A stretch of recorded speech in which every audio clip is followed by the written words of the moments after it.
ட்ரம்ப்பை வந்து நேட்டோவில் டேடி அப்படின்னு ஆரம்பிச்சிட்டாங்க. பாருங்கள், திராவிட மாடல் வந்து உலகத்துக்கே வழிகாட்டுகின்றது அப்படின்னு சொன்னால் நீங்கள்லாம் சிரிச்சிங்க. இன்னைக்கு உலகமே அதை ஃபாலோ பண்ணுகின்றது. வாரிக்கு வந்தது பேசிட்டு இருக்கிறது. பட் உக்ரைன் சரியடி வாங்கி கொண்டிருக்கின்றது. அப்படியே கொஞ்சம் கொஞ்சமாக இப்போ ஆல்ரெடி ஒரு 25 to 30% கவர் பண்ணிட்டாங்க. ட்ரம்ப் தான் சொல்கிறாரு, நாங்கள் ஒன்றும் இல்லாமல் பண்ணிட்டோம், அதை பண்ணிட்டோம், அவங்க எங்களுக்கு சொல்லிட்டு குண்டு போட்டாங்க அப்படின்னு. அதை பற்றி யாருமே வாய் திறக்க மாட்டேங்கிறாங்க. நம்ம ஆப்ரேஷன் சிந்தூரில் அந்த புது டெம்ப்ளேட்டை நம்ம கிரியேட் பண்ணியிருக்கோம். எதிரி நாட்டுடைய ஏர் டிஃபென்ஸை காலி பண்ணுறது, அதுக்கப்புறமா நம்ம இஷ்டத்துக்கு பூந்தடிக்கிறது அப்படின்னு. பாகிஸ்தான் எப்படி ட்ரோன்ஸ் அனுப்பிச்சதோ அதே மாதிரி ஈரான் சைட்லேருந்து ட்ரோன்ஸ் அண்ட் மிசைல்ஸ் அனுப்பினாங்க. எல்லாம் சொல்கிறாங்க இஸ்ரேலில் விழுந்தது, இவ்வளோ அடி வாங்கிச்சு, அவ்வளோ அடி வாங்கிடுச்சுன்னு. பட் அங்கே என்ன நடந்ததுன்றது அங்கே இருக்கவங்க சொல்கிற விஷயங்களையும் நம்ம பார்க்கணும். ஆரம்பத்திலே இஸ்ரேல் வந்து அடிக்க ஆரம்பிச்சிட்டாங்க அப்படின்னு சொன்னால் அவங்களுக்கு போய் நீங்கள் ஏங்க சப்போர்ட் பண்ணுறீங்க, மத்தியஸ்தம் பண்ணுங்க அப்படின்னு சொல்லுவாங்க. ஃபர்தோ வந்து ஒட்டுக்கா நாசம் பண்ண முடியாது. ஸோ இஸ்ரேலை பொறுத்த வரைக்கும் they are not fully satisfied. But America என்ன சொல்கிறாங்கன்னா, நீங்கள் ஒன்றும் கவலைப்படாதீங்க, அவங்க அணுகுண்டு தயாரிக்க மாட்டாங்க. ட்ரம்ப் வந்து இப்போ ஆட்கள்லாம் வந்து பிஹைண்ட் த சீன் பேச்சுவார்த்தை ஆரம்பிச்சிருக்காங்களா. என்னன்னா 30 பில்லியன் டீல். இதே ட்ரம்ப் தான் வந்து ஈரானை பார்த்து கேட்டாரு, உங்ககிட்ட தான் அவ்வளோ ஆயில் இருக்குது, உங்களுக்கு என்னத்துக்கு வந்து நியூக்ளியர் பவர்னு கேட்டாரு. ஈரானை நீங்கள் மறுபடியும் மெயின் ஸ்ட்ரீமில் கொண்டு வரீங்க அப்படின்னு சொன்னால் அப்போ அவங்களுடைய இன்ஃப்ளூயன்ஸ் இன்க்ரீஸ் ஆகும். ஏன்னா எக்கானமி ரைஸ் ஆகுது அப்படின்னு சொன்னால் நேச்சுரலி இன்ஃப்ளூயன்ஸ் இன்க்ரீஸ் ஆகத்தான் செய்யும். இதை நீங்கள் வந்து சாங்ஷன்ஸ் எல்லாம் ரிமூவ் பண்ணிட்டு யார் ஒன்றா ஆயில் வாங்கிக்கலாம் அப்படின்னு சொன்னீங்கன்னா சீனா என்ன பண்ணுவாங்க? ஈரான் அழிஞ்சிருந்தா கூட அவங்களுக்கு பிரச்சனை இல்லை. அது மெயின் ஸ்ட்ரீமுக்குள்ளே வந்துருச்சுன்னா சீனாவுக்கு கஷ்டம். இவருக்கு நோபல் பீஸ் பிரைஸ் கொடுத்துட்டீங்கன்னா நாளைக்கு எங்கேயாவது சண்டை நடந்தா கூட யாருமே வரமாட்டாங்க போல இருக்குது, சரிப்பா நம்மளே நிறுத்திக்கலாம்ப்பா அப்படின்ட்டு அவங்களே ஒரு முடிவுக்கு வந்துருப்பாங்க.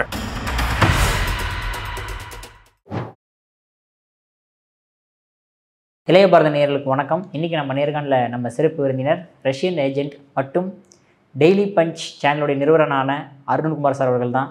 சார் வணக்கம் சார். வணக்கம் விக்ரம். சார் ரெஸ்ட்டில் இருந்தீங்க, எங்கள் சேனலுக்கு வீடியோ கொடுத்தது ரொம்ப தேங்க்ஸ் சார். இருக்கட்டும் விக்ரம், எனக்கும் வீட்டுக்குள்ளே இருந்து பயங்கர போர் அடிக்குது. இட்ஸ் ஓகே, கேளுங்க சார். இப்போ வந்து ஈரான் இஸ்ரேல் கிட்டத்தட்ட வார் போய்கிட்டு இருக்கு, என்ன போய்கிட்டே தான் இருக்குது.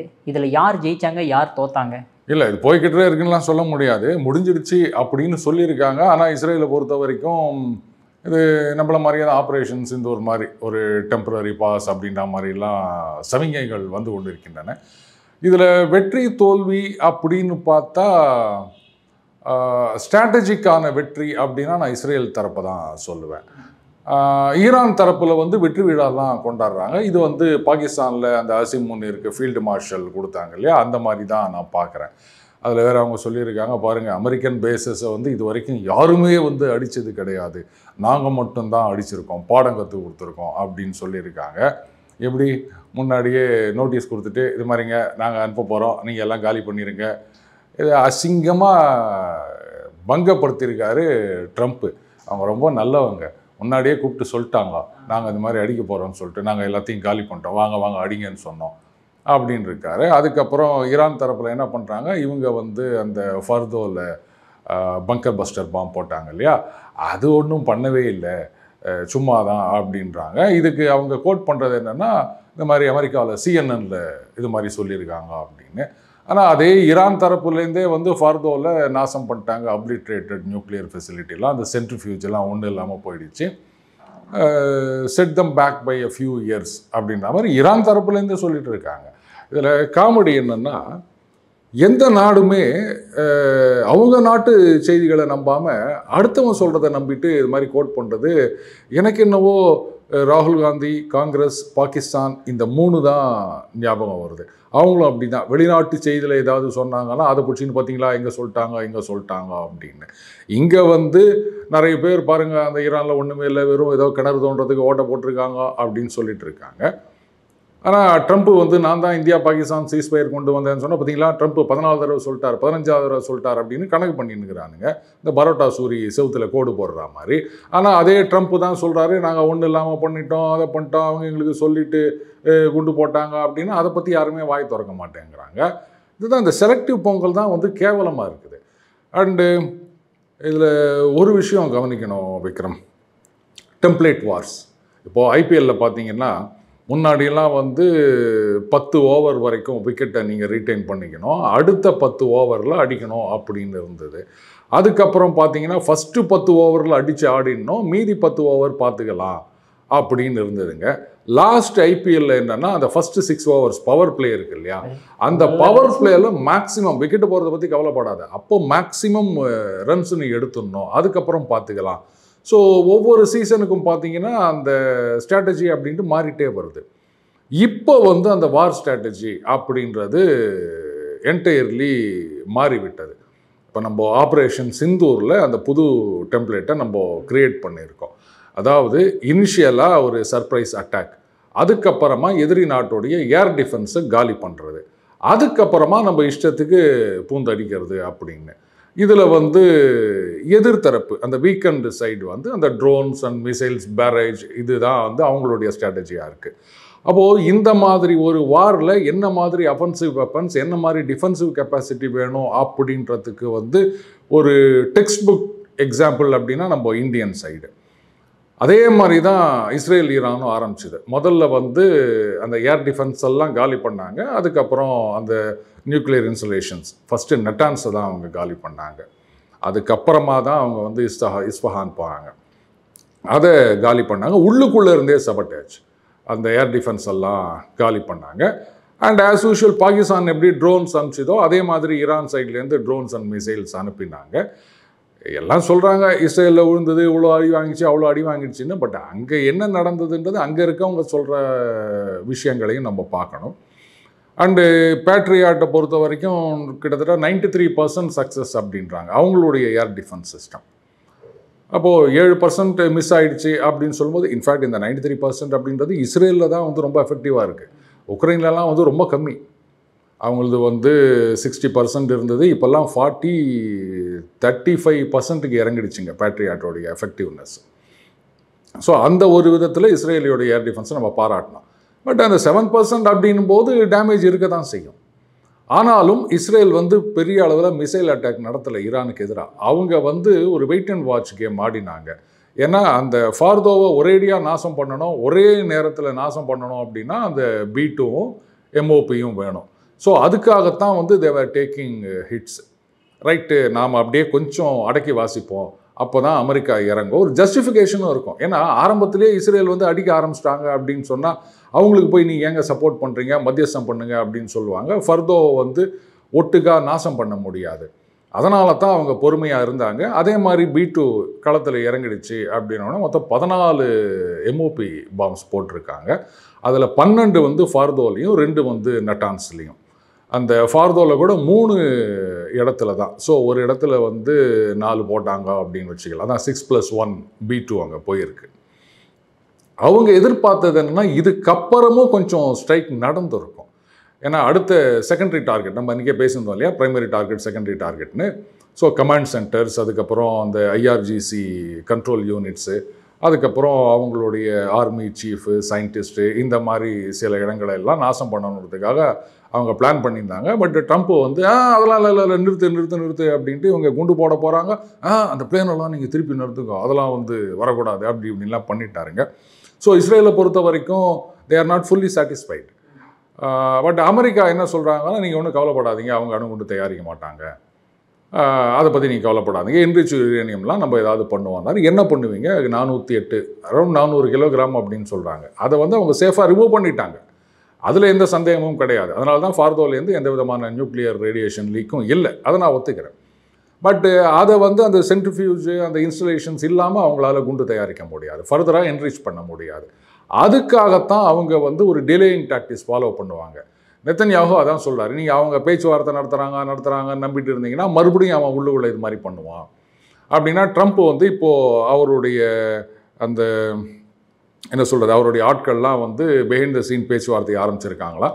என்னென்னா 30 பில்லியன் டீல், அதாவது பீஸ்ஃபுல் நியூக்ளியர் இன்ஸ்டலேஷன், அமைதிக்கான அணு.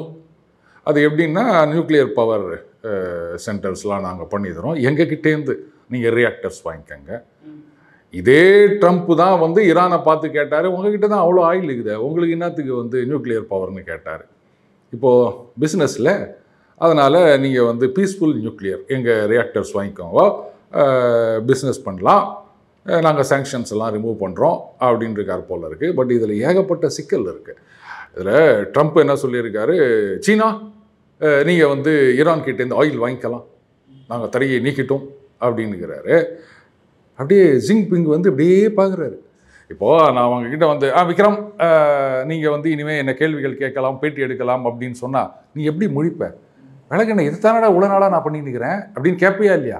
அந்த மாதிரி தான் ஜின்பிங் பார்க்குறாரு. இத்தனை நாளாக நாங்கள் அவங்கக்கிட்டேருந்து தானே வாங்கிக்கிறோம். சொல்லப்போனால் அவனுடைய சேல்ஸில் 90% சைனா தான் வாங்கிட்டு இருக்கு. வேறு எந்த கண்ட்ரிக்கும் அனுப்ப முடியாது, ஏன்னா சாங்ஷன்ஸ் இருக்குது. மீதி 10%லாம் எங்கே போகுது அப்படின்னு கேட்டிங்கன்னா கள்ள மார்க்கெட்டு பாகிஸ்தானில் கூட வருதுங்க. அவங்க வந்து பார்டரில் ரொம்ப சீப்பாக வாங்கிக்கிறாங்க. இந்த மாதிரி போயிட்டுருக்குன்னு வச்சுக்கோங்களேன். நாட் ஆல் 10%, பட் கணிசமான அளவு.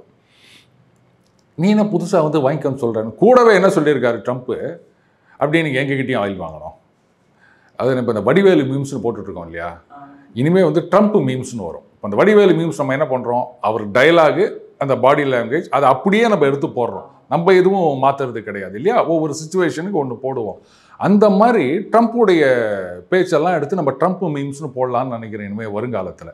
அந்த அளவுக்கு காமெடி பண்ணிட்டு இருக்காங்க. சார், இப்போ அமெரிக்கா, அது முக்கியமாக ட்ரம்ப்புக்கு வந்து ஈரான் வந்து நியூக்ளியர் பவராக இருக்கக்கூடாதா, இல்லை இருக்கக்கூடிய அலி காமெனியை வந்து சேஞ்ச் பண்ணணுமா, ரூலை சேஞ்ச் பண்ணணும்னு நினைக்கிறாரா? இல்லை, அவரை பொறுத்த வரைக்கும் சமீபத்தில் பேசியிருக்காரு, அந்த ரெஜிம் சேஞ்ச் அப்படின்றது வந்து இட் லீட் டு கேஆஸ், அதெல்லாம் இன்ஸ்டெபிலிட்டி, சரி வராது, நீங்கள் வந்து அணு ஆயுதம் வச்சுக்கக்கூடாது. இதுதான் கன்சிஸ்டண்ட்டாக எல்லா அமெரிக்கன் பிரசிடெண்ட்டும் சொல்லிட்டு வருது. பட் இப்போ தான் ஆக்ஷன் எடுத்திருக்காங்க.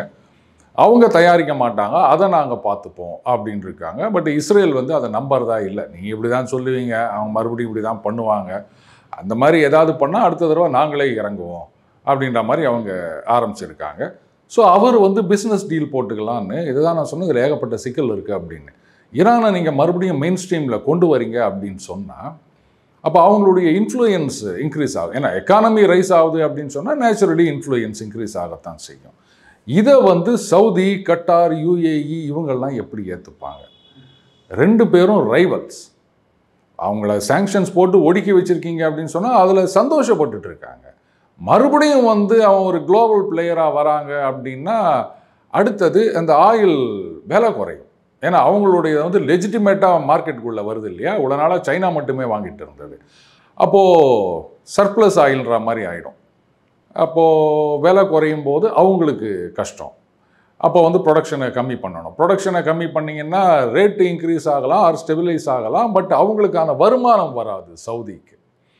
கூடவே இப்போ எல்லாம் எலக்ட்ரிஃபிகேஷன் அப்படின்னு போயிட்டு இருக்கிறதுனால ஃப்யூச்சரில் என்ன ஆகுமோ ஆயில் சேல்ஸு அப்படின்னு. ஸோ இருக்கிற வரைக்கும் விற்று காசு பார்க்கணும் அப்படின்னு.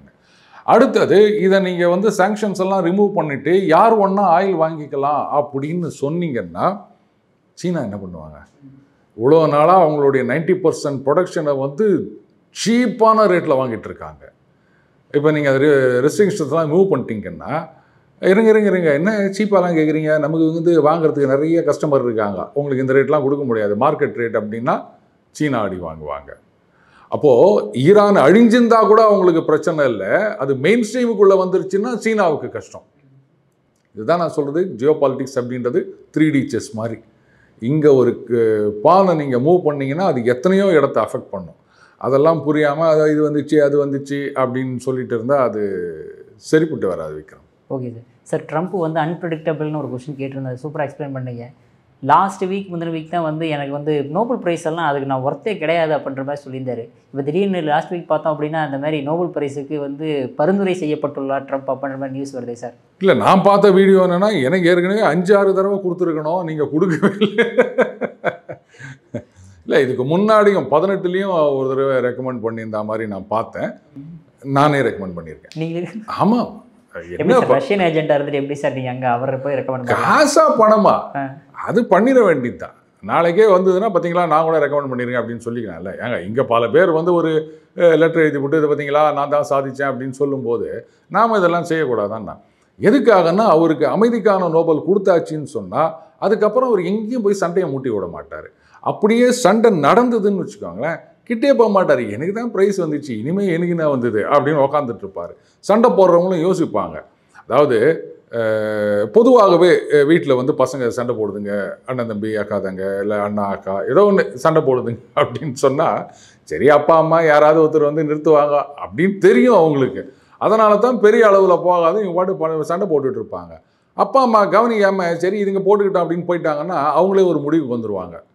அந்த மாதிரி இவருக்கு நோபல் பீஸ் ப்ரைஸ் கொடுத்துட்டிங்கன்னா நாளைக்கு எங்கேயாவது சண்டை நடந்தால் கூட ஐயா யாருமே வரமாட்டாங்க போல இருக்குது, சரிப்பா நம்மளே நிறுத்திக்கலாம்ப்பா அப்படின்ட்டு அவங்களே ஒரு முடிவுக்கு வந்துடுவாங்க. ஸோ இதனால் உலக அமைதி நிலை நாட்டப்படும். அதுக்காகவாது அண்ணனுக்கு கொடுக்கணும் அப்படின்னு நினச்சிட்டு இருக்கேன். பட்டு இப்போ இன்னும் நிறைய விஷயங்கள் நடந்துட்டுருக்கு விக்ரம். அதாவது அந்த 2 ஸ்டேட் தியரி, பாலஸ்தீனை வந்து ஒரு கண்ட்ரியாக இன்றைக்கி வந்து ஒரு சில நாடுகள் மட்டும்தான் ரெகனைஸ் பண்ணியிருக்கு, இந்தியா உட்பட. பெரும்பாலான அமெரிக்க ஐரோப்பிய நாடுகள்லாம் பாலஸ்தீன் அப்படின்றத ரெகக்னைஸ் பண்ணுறதுக்கு தயக்கம் காட்டுகின்றார்கள். நிறைய நாடுகள் அது மாதிரி இருக்குது. ஸோ அதை வந்து ரெகக்னைஸ் பண்ணிவிட்டு என்ன கண்டிஷன் அப்படின்னா அந்த ஹமாஸ் அது இருக்கக்கூடாது, அதை முதல்ல அடித்து தள்ளுங்க, இது வந்து லெஜிட்டிமேட் கவர்மெண்ட்டாக இருக்கணும். அண்டு அந்த பொறுப்பு வந்து ஒரு 4 அரபு நாடுகள், சவுதி அரேபியா, UAE, கட்டார், இந்த மாதிரி ஒரு 4 நாடுகளை தேர்ந்தெடுத்து இது பாருங்கள் நீங்கள் தான் பொறுப்பு, இந்த பையன் சேட்டை பண்ணாமல் இருக்கணும் பார்த்துக்கங்க அப்படின்னு. இதில் வந்து ஈரானை சேர்க்க மாட்டாங்க அப்படின்னு நான் நினைக்கிறேன். இது வந்து ஈரானுக்கு எரிச்சலாக தான் இருக்கும். ஏன்னா அவங்க என்ன நினச்சிருந்தாங்கன்னா இஸ்ரேலை போட்டு தள்ளிட்டோம்னா நாம தான் வந்து உலக நாடுகளுக்கு தலைவர், பார்த்தீங்களா பாலஸ்தீனத்தை நாங்கள் வந்து ரெகக்னைஸ் பண்ண வச்சிட்டோம், ஒரு மீட்டு கொடுத்து விட்டோம் அப்படின்னு சொல்லலான்னு. அதை விட்டுட்டு இங்கே இவர் 4 குண்டு போட்டதோடு இல்லாமல் வந்து அசிங்கப்படுத்திட்டு இவங்க வந்து சொல்லிட்டு குண்டு போட்டாங்க அப்படின்னு மானத்தை வாங்கி போட்டார். போதா குறைக்கு அங்கே அந்த 2 ஸ்டேட் தியரியை கொண்டு வந்துட்டு அதில் இவங்களுக்கு பிடிக்காத அரபு நாடுகளை கொண்டு வந்து நீங்கள் மேனேஜ் பண்ணுங்க அப்படின்னு சொல்லியாச்சுன்னா அப்போ ஈரான் வந்து பர்மனெண்ட்டாக டம்மி ஆகிரும். அந்த பாலஸ்தீன் இஷ்யூவை வச்சு தான் இவங்க வந்து நாம் தான் பெரிய ஆளுன்னு காமிச்சிக்கணும் அப்படின்னு நினச்சிட்டு இருக்காங்க. ஸோ அதுவே இல்லாமல் போயிடுச்சு அப்படின்னு சொன்னால் அதுக்கப்புறம் இவங்க அந்த ஹெஸ்புல்லா, ஹூத்தி இவங்களுக்கெல்லாம் சப்போர்ட் பண்ணுறதுன்றதுக்கு ஜஸ்டிஃபிகேஷனே கிடையாது. பண்ணிட்டு இருந்தாங்கன்னா இவங்களே கூட இருக்கவங்களே சேர்த்து அடிப்பாங்க. நாங்கள் மேனேஜ் பண்ணின்னுக்கிறோம், நீ உட்காந்து கொச்சல் ஊற்றுனுக்கிற அப்படின்னு பொழுக்குன்னு விழும் அடி.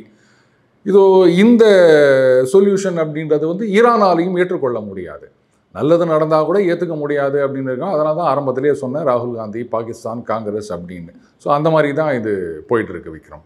ஓகே சார், அடுத்ததான் நம்ம யுக்ரைன் ரஷ்யா வார் அது எப்படி போய்கிட்டு இருக்கு? ஏன்னா நீ காலையில் நியூஸ் பார்க்கும்போது ஜூலை ஆகஸ்ட்டில் வந்து ஃபுல் ஸ்கேலில் வந்து ரஷ்யா வந்து உக்ரைன் அட்டாக் பண்ண போகிறதா நியூஸ் போட்டிருந்தாங்க. எப்படி போய்கிட்டு இருக்கு அந்த வார்? அதாவது 2016 மக்கள் நல கூட்டணி வந்தது தெரியுமா? ஆமாங்க சார். அந்த மாதிரி தான் இன்றைக்கி வந்து அந்த நேட்டோ, அமெரிக்கா, ஐரோப்பிய நாடுகள் இவங்கெல்லாம் பண்ணிகிட்ருக்காங்க. இவங்க எங்கே மீட் பண்ணாலுமே அது வந்து ஒரு காமெடி இஷ்யூவாக தான் போயிட்டுருக்கே தவிர சீரியஸாக வேறு இல்லை. இதில் ட்ரம்ப்பை வந்து நேட்டோவில் டேடி அப்படின்னு ஆரம்பிச்சிட்டாங்க. பாருங்கள், திராவிட மாடல் வந்து உலகத்துக்கே வழிகாட்டுகின்றது அப்படின்னு சொன்னால் நீங்கள்லாம் சிரிச்சிங்க. இன்றைக்கி உலகமே அதை ஃபாலோ பண்ணுகின்றது. அவர் வேற ரொம்ப சந்தோஷமாயிட்டார் டேடி அப்படின்னு சொன்ன உடனே. எதுக்கு சந்தோஷம்னு கேட்குறீங்களா? இல்லை 70 வயசு மேலே ஆகி போயிடுச்சு, இப்போ வந்து கிராண்ட் டேடின்னு சொல்லாமல் வெறும் டேடின்னு சொல்லுங்கள் இல்லைங்களா? அதனால் அவர் சந்தோஷமாக இருக்கார், வேற ஒன்றும் கிடையாது. அண்டு இவங்கெல்லாம் பார்த்தீங்கன்னா அதில் வேற போன தடவை மேக்ரோன் அங்கே பிளேன்லேருந்து இறங்கும்போது புளேர்னு ஒரு அடி உழுது, அதையும் நம்ம பார்த்தோம். அண்டு இந்த தடவை மீட்டிங் போது பார்த்தீங்கன்னா அந்த துர்க்கியா அவங்களோட அந்த எர்டோகான் அவர்கிட்ட ஹேண்ட்ஷேக் கொடுக்குறாரு. முன்னாடியே வந்து அவருக்கு விரல் உடையிற அளவுக்கு போயிடுச்சான் மேக்ரோனுக்கு. இந்த தடவை அவர் வந்து பதிலுக்கு இவர் ஒரு ஹேண்ட்ஷேக் அப்படி அழுத்தமாக கொடுக்கணும்னு நினச்சா அவர் இப்படி பிடிச்சி இப்படி சுற்றி விட்டார் மேக்ரோனை. And Meloni, Giorgia Meloni, Italian, அவங்க வந்து என்னென்னவோ ஃபேஷியல் எக்ஸ்ப்ரெஷன்லாம் கொடுத்துக்கின்னு பதில் சொல்லின்னுக்கிறாங்க. செம்ம காமெடி ஆகினுக்குதுங்க இவங்களுடைய மீட்டிங்கு. இதில் நீங்கள் கேட்டீங்க ஜூலை ஆகஸ்டில் அப்படின்னு, பட் ஆல்ரெடி போட்டு தாளிச்சிட்ருக்காங்க தெரியுமா? அதில் வந்து அந்த சுமியை கண்ட்ரோலில் எடுத்துட்டாங்க. அதுக்கப்புறம் டினிப்ரோ பெட்ரோக்ஸ் அந்த ரீஜன் எடுத்துட்டாங்க. அது ஒரு லாஜிஸ்டிக்கல் ஹப், அதை ஆல்ரெடி ரஷ்யா தட்டி தூக்கிட்டாங்க. அதுக்கப்புறமா இப்போ கீவ்லேயும் ஜப்பரோஷியா அந்த ரீஜன்லேயும் செம அடி. இந்த பேட்ரியாட் பேட்டரி எல்லாம் வந்து சொல்லி தூக்குறாங்க அந்த இஸ்கந்தர் மிசைல்ஸை வச்சுட்டு. அவங்களால என்ன பண்ணுறதுன்னே தெரியல. இப்போ வந்து 10 பேட்ரியாட் பேட்டரி வேணும் அப்படின்னு கேட்டிருக்காங்க. அது ஒன்று வந்து $1.5 பில்லியன். ஸோ 10ன்னும் போது $15 பில்லியன். அங்கே வந்து ஒரு பிபிசி நிறுவர் ஃப்ரம் உக்ரைன் அப்படின்னு சொல்லிட்டு கேட்குறாங்க, இது மாதிரி நீங்கள் கொடுப்பீங்களா அப்படின்னும் போது அவர் இந்த பட்டுக்கோட்டைக்கு வழி கேட்டால் கொட்டைப்பாக்கு கிலோ 8 ரூபான்னாங்களாம். அந்த மாதிரி பேட்ரியாட் எவ்வளோ எஃபெக்டிவ் தெரியுமா, என்ன சூப்பராக ஒர்க் பண்ணது தெரியுமா, நாங்கள் இஸ்ரேலுக்கு கொடுத்துட்ருக்கோம். என்ன கேள்வி கேட்குறாங்க, நீ என்ன பதில் சொல்கிற அப்படின்னா, இப்படி தான் வந்து எம்ஏ ஃபிலாசபின்னு கவுண்டமணி சொல்வார்ல, அந்த மாதிரி அவர் பேசிட்டு இருக்காரு. அடுத்தது ரைட், இதுக்கு காசு எங்கேருந்து வருது பார்ப்போம் அப்படின்னா, அப்போது ஆஸ் யூஷுவல் யூரோப்பியன் நேஷன்ஸ் தான் இதுக்கு காசு கொடுத்தாகணும். ரஷ்யாவுடைய ஸ்ட்ராட்டஜியே மாறிடுச்சுங்க. அண்டு இப்போ சமீபத்தில் நடந்த கீவ் அண்டு ஜப்பரோசியா இந்த ரீஜன்ஸில் வந்து அந்த ஏர் டிஃபென்ஸை கம்ப்ளீட்டாக தூக்கிட்டாங்க அவங்க. ஏன்னா இது வந்து முற்றிலும் மேம்படுத்தப்பட்ட இஸ்கந்தர் மிசைல்ஸ். அது வந்து ஸ்பீடும் அதிகம், அந்த மெனூவரபிலிட்டியும் அதிகம். போயிட்டு அவங்களுடைய அதுலேயும் அந்த ஜூரின் சம்திங் ஒரு ஏர்போர்ட் அது கம்ப்ளீட்டாக நாசம் பண்ணிட்டாங்க நைட்டு. என்ன நடந்ததுன்னே அவங்களுக்கு தெரியல. கரெக்டாக கட்டங்கட்டி ஒவ்வொன்றா தூக்குறாங்க அவங்க. அவங்களுடைய கமாண்ட் சென்டர்ஸ், அதுக்கப்புறம் லாஜிஸ்டிக்கல் ஹப்பு, அதுக்கப்புறம் storage locations, air defence system, இதையெல்லாம் ஒவ்வொன்றா தூக்கிட்டு இருக்காங்க. இந்த ஜெலன்ஸ்கி நாடானா கொஞ்சம் கூட கவலையப்படாமல் அதெல்லாம் ஊர் சுற்றிக்கின்னு காசு கொடு அப்படின்னு. அதை கேட்ட உடனே அங்கேருந்து மெர்ச் சொல்கிறாரு, ட்ரம்ப்பு பரட்டைன்னு சொல்லுவாங்கள்ல, அந்த மாதிரி சப்பானி ஆரம்பிச்சிட்டான், எதையாவது கொடுத்து அனுப்புங்கன்னா நான்லாம் கொடுக்க முடியாது, நீங்கள் கொடுங்க அப்படின்றாரு அவர்.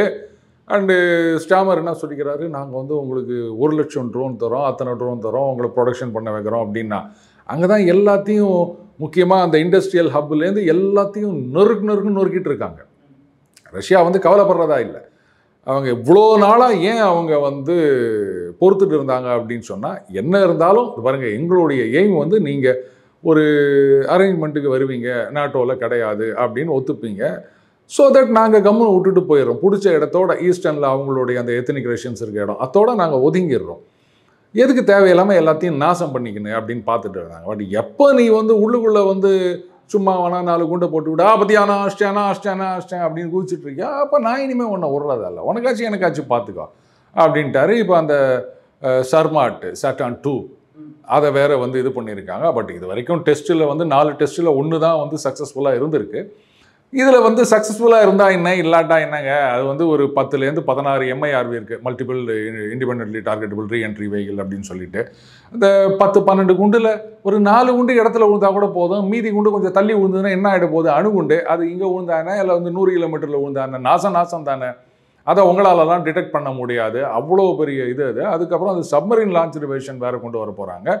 அதுக்கு மேலே அந்த பொசைடான் டார்பிடோ மாதிரியான இருக்குது. இதெல்லாம் வச்சுட்டு ரஷ்யாவை உங்களால் ஒன்றுமே பண்ண முடியாது. சும்மா கற்றுட்டு இருக்கலாம் நீங்கள், அதான் அதை பண்ண போகிறோம், இதை பண்ண போகிறோம், சாங்ஷன்ஸ் அப்படி இப்படின்னு சொல்லிட்டு. இது நீங்கள் எவ்வளோக்கு எவ்வளோ நீங்கள் சாங்ஷன்ஸ் அப்படின்னு சொல்கிறீங்களோ அவ்வளோக்கு அவ்வளோ ரஷ்யா, இந்தியா, சைனா அப்படின்ற ஒரு ஆக்சிஸை நீங்கள் டெவலப் பண்ணிட்டுருக்கீங்க. இதை வந்து உருவாக விட்டாங்கன்னா வெஸ்ட் அழிஞ்சு போச்சு, ஒன்றும் பண்ண முடியாது அவங்களால.